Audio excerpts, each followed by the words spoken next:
किताब मुकद्दस में से पैदाइश के 11वें बाब की तिलावत। और तमाम ज़मीन पर एक ही ज़ुबान और एक ही बोली थी। और ऐसा हुआ कि मशरिक़ की तरफ सफ़र करते करते उनको मुल्क सिनार में एक मैदान मिला और वो वहाँ बस गए। और उन्होंने आपस में कहा, आओ हम ईंटें बनाएं और उनको आग में खूब पकाएं। सो उन्होंने पत्थर की जगह ईंट से और चूने की जगह गारे से काम लिया। फिर वो कहने लगे कि आओ हम अपने वास्ते एक शहर और एक बुर्ज जिसकी चोटी आसमान तक पहुंचे बनाएं और यहाँ अपना नाम करें। ऐसा ना हो कि हम तमाम रोए ज़मीन पर परगंदा हो जाएं।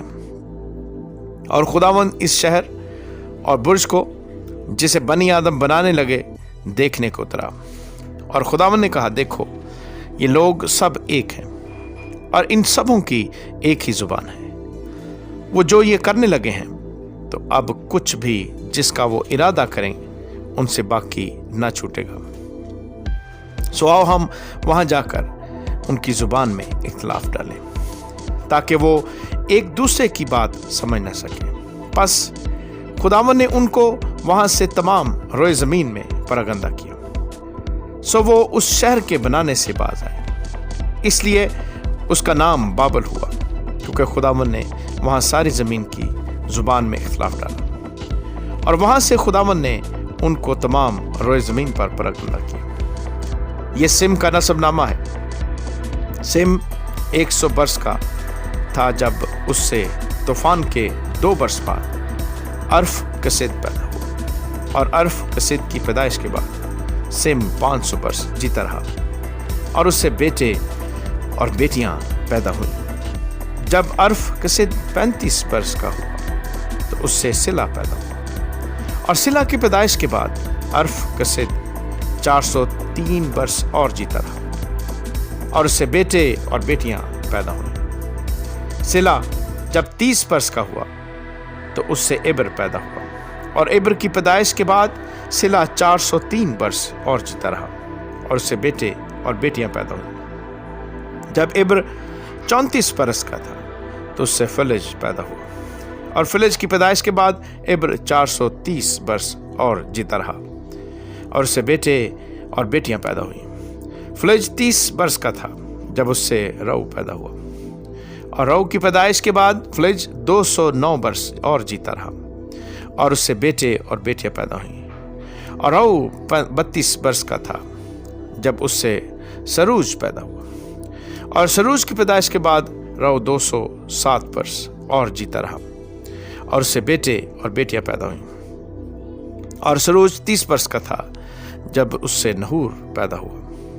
और नहूर की पैदाइश के बाद सरूज 200 बरस और जीता रहा और उससे बेटे और बेटियां पैदा हुई। नहूर 29 बरस का था जब उससे तारा पैदा हुआ। और तारा की पैदाइश के बाद नहूर 119 बरस और जीता रहा और उससे बेटे और बेटियां पैदा हुई।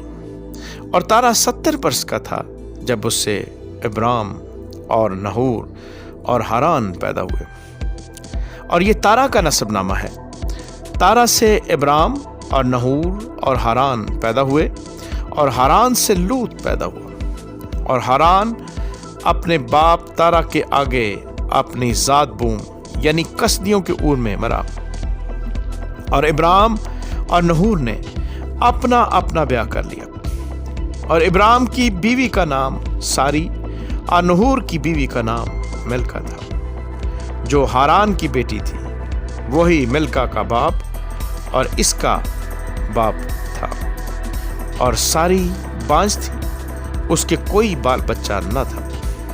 और तारा ने अपने बेटे इब्राम को और अपने पोते लूत को जो हारान का बेटा था और अपनी बीवी सारी को जो उसके बेटे इब्राम की बीवी थी साथ लिया। और वो सब कसदियों के ऊर से रवाना हुए कि कनान के मुल्क में जाएं। और वो हारान तक आए और वहीं रहने लगे।